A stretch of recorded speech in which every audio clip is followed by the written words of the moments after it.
Ayah hiji orang Ansor, sahabat Ansor boga onta teh parenti mawa cai. Kebeneran begitu dipuatan cai ngamuk ka onta. Ngamuk teu daekeun bebeja ka Kangjeng Nabi. Tuh di zaman Kangjeng Nabi ge onta ngamuk bebeja. Begitu bebeja ka Kangjeng Nabi, di mana ontana? Tuh di lapangan deket sumur. Guys, ente gerak ka dari tu bae ka kebon. Aju kutuan dek di kumak, geus kumaku lah bae mun ceuk ngomong urang mah. Datang ka onta. Digrokeun ku sahabat, ya Rasulullah. Aduh, nakhofu ya Rasulullah. Kula rempan katuan ulah di deketan, keur marah eta onta, keur ngamuk, keur ngakal. Cek Kangjeng Nabi, laisa li ba'sun. Moal kukumaha ka kaula mah onta ge. Sing ada tuan, sing ada moal. Begitu datang Kangjeng Nabi kadinya ka onta. Onta ngahareup ka Kangjeng Nabi. Begitu ngahareup maca 2 kalimat syahadat depak. Sujud onta.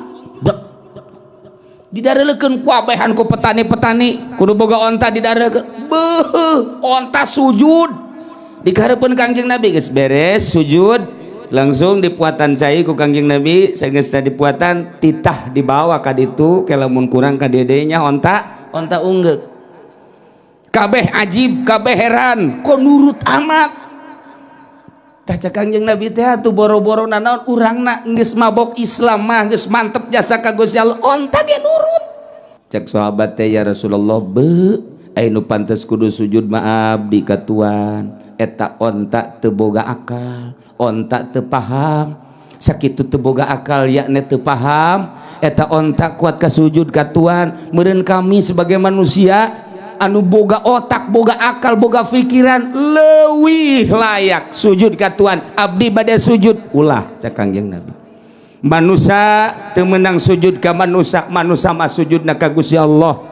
Andai kata manusia menang di sujudan, lain kudu sujud ka kula, pamajikan kudu sujud ka salaki nu sabenerna mah.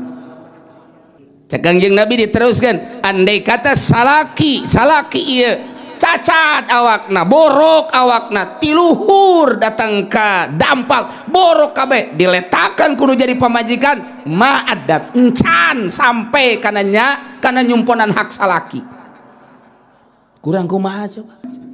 Eta kudu-kuduna hormat kanu jadi salaki.